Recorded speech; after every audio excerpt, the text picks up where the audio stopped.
Bonjour et bienvenue dans le podcast Fluidité, épisode 128.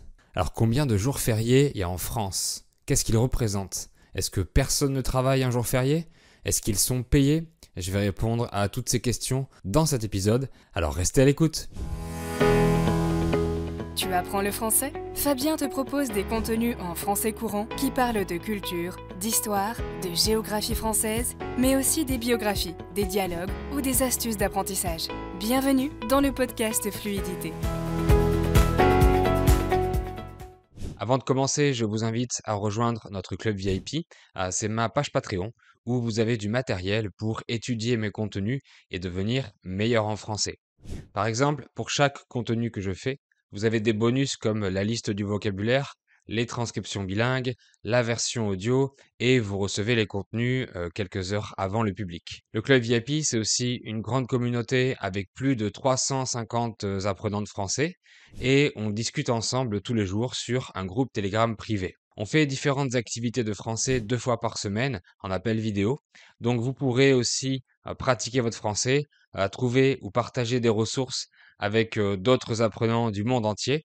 Et c'est très important pour vous, pour pas vous sentir seul dans votre apprentissage et pour toujours rester motivé. Pour vous inscrire à mon club VIP, je vous laisse le lien dans la description sur les plateformes de podcast et sur YouTube pour vous inscrire à Patreon et nous rejoindre. Vous pouvez rester autant de temps que vous voulez et venez avec plaisir. Dans la description de l'épisode aussi, vous avez la version vidéo YouTube, si vous m'écoutez en audio, avec les sous-titres en français ou dans d'autres langues pour améliorer votre compréhension orale. Et vous avez également le lien vers la transcription gratuite.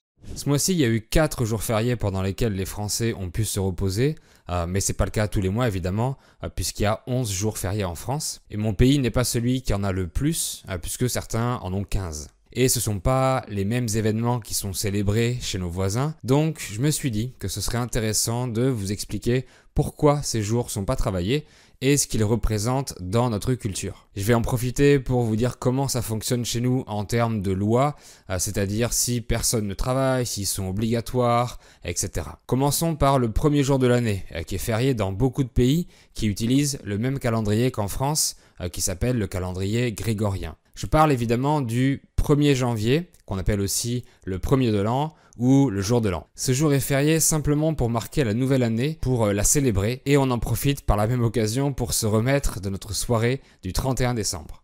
Donc c'est un jour férié qui tombe toujours le 1er janvier, quel que soit le jour de la semaine. Du coup, si tombe un dimanche, le jour férié est perdu. Au fait, c'est comme ça en France, on ne repousse pas les jours fériés, donc si certains tombent un samedi ou un dimanche, le jour sera perdu. Et d'ailleurs, il y a des années où plusieurs jours fériés tombent un dimanche, ce que les gens n'aiment pas, mais c'est le hasard du calendrier.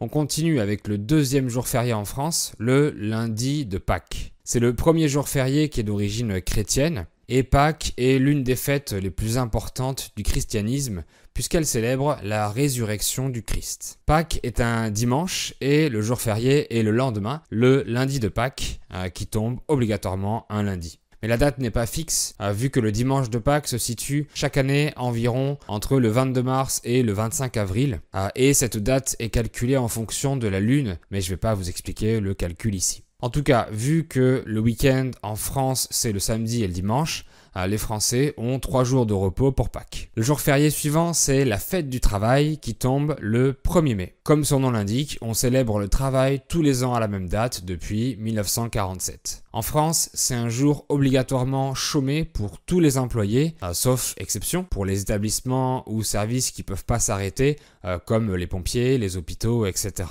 Contrairement aux autres jours fériés, le 1er mai est chômé. Ça veut dire qu'on ne travaille pas, mais ça veut aussi dire qu'il est payé, même s'il tombe un dimanche. Donc il est inclus dans le salaire mensuel. C'est le seul qui est rémunéré alors que les autres jours ne le sont pas. Cette année, il est tombé un lundi, donc encore un week-end de 3 jours pour beaucoup de gens. Le 1er mai, c'est également la fête du muguet. C'est une plante qui a des fleurs en forme de cloche qui sentent très bon et que les hommes offrent aux femmes ce jour-ci. Donc vous verrez des vendeurs de muguet un peu partout dans les villes le 1er mai en France. On avance d'une semaine et on passe au 8 mai, qui est aussi un jour férié, donc qui tombe exactement une semaine après le 1er. À cette date, on commémore l'armistice de la Deuxième Guerre mondiale du 8 mai 1945, le jour de la fin de celle-ci. J'en ai parlé dans mon épisode dédié que je vous invite à regarder ou à écouter. C'est l'occasion de rendre hommage aux personnes décédées durant ce grand conflit. Donc vous avez compris que si le 1er mai tombe un dimanche, le 8 tombera aussi un dimanche, et dans ce cas, pas de chance. Mais en tout cas pour cette année, c'était aussi un lundi. Vient ensuite le jeudi de l'Ascension, un autre jour férié d'origine religieuse. Cette fête chrétienne marque la montée au ciel de Jésus après avoir ressuscité. Et selon l'Église, l'Ascension se produit 40 jours après Pâques, donc la date varie chaque année entre le 30 avril et le 3 juin. Par exemple, cette année c'était jeudi 18 mai. Mais c'est toujours un jeudi, donc beaucoup de gens posent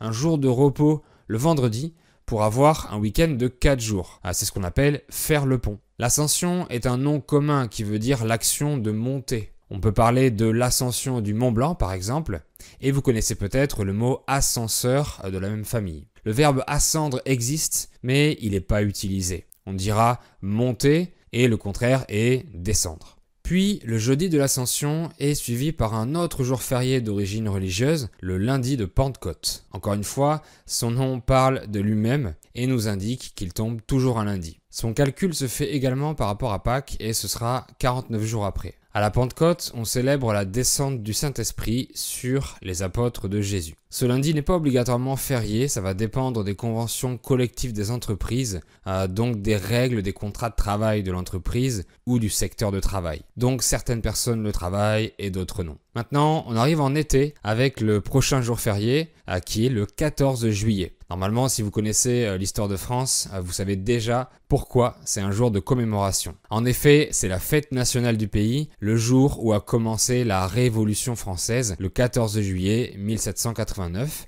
et plus précisément, c'était la prise de la Bastille. Cette date marque dans les esprits la fin de la monarchie et le début de la République française, donc on la célèbre comme il se doit, en tirant souvent des feux d'artifice. Environ un mois après, il y a un autre jour férié en France, l'Assomption. Alors, c'est pas l'Ascension, mais l'Assomption. Elle représente la montée au ciel de la Vierge Marie, donc c'est une autre fête catholique. On passe maintenant au 9e jour férié de notre liste, et c'est encore une fête catholique, c'est la Toussaint. La Toussaint, c'est la fête qui rend hommage à tous les saints qui ont accompagné Jésus. Elle tombe toujours le 1er novembre, mais peu importe le jour de la semaine. Alors de nos jours, lors de la Toussaint, on fleurit la tombe de nos proches défunts, ce qui veut dire qu'on va au cimetière pour déposer des fleurs sur les tombes des gens de notre entourage qui sont décédés. Généralement, comme plante, ce sont des chrysanthèmes qu'on va porter.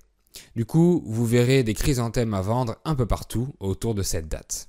Pour notre avant-dernier jour férié de l'année, on va reparler de guerre, puisqu'on célèbre l'armistice, mais de la Première Guerre mondiale cette fois. C'est le 11 novembre 1918 qu'elle s'est terminée. Donc c'est toujours dans le but de rendre hommage à nos morts durant cette grande bataille. Donc le 11 novembre est un jour férié en France. On arrive au 11e et dernier jour non travaillé de l'année. C'est le jour que beaucoup de gens adorent et c'est le jour préféré des enfants, c'est Noël, qui est également une fête catholique, comme vous le savez certainement, puisque c'est la naissance de Jésus. Le jour de Noël est toujours le 25 décembre, là aussi peu importe le jour de la semaine, mais s'il tombe un dimanche, il sera perdu, et ce sera pareil pour le 1er de l'an, une semaine après. Alors j'ai aussi fait un épisode qui explique comment on célèbre Noël en France et je vous invite à l'écouter ou à le regarder. Alors il y a d'autres jours fériés dans certaines régions ou dans certains secteurs d'activité. Par exemple en Alsace et en Moselle, ils ont aussi le vendredi saint et le 26 décembre. Donc ils ont plus de jours fériés que la moyenne nationale. Et comme je l'ai dit, certains métiers travaillent les jours fériés, surtout dans le secteur de la restauration. Donc les restaurants, les bars, les cafés, etc. Mais aussi dans l'hôtellerie et plus généralement dans le secteur du tourisme. Et il y a aussi tous les services dont on ne peut pas se passer qui travaillent les jours fériés, comme j'ai précisé tout à l'heure. Pour ma part, je travaille jamais le 25 décembre, ni le 1er janvier, ni le 1er mai. Par contre, je travaille durant les autres jours fériés, puisque je suis travailleur indépendant. Voilà, notre liste est terminée. Surtout, n'hésitez pas à me donner vos suggestions de contenu, que ce soit dans les commentaires sur les plateformes de podcast ou sur YouTube. Et merci à tout le monde d'avoir regardé ou écouté cet épisode. J'espère que vous avez appris beaucoup de français. Réécoutez plusieurs fois pour assimiler et pour améliorer votre compréhension orale. Et si vous êtes resté jusque-là, l'épisode vous a intéressé, donc mettez un petit like. et abonnez-vous sur mon podcast et sur ma chaîne YouTube. À bientôt!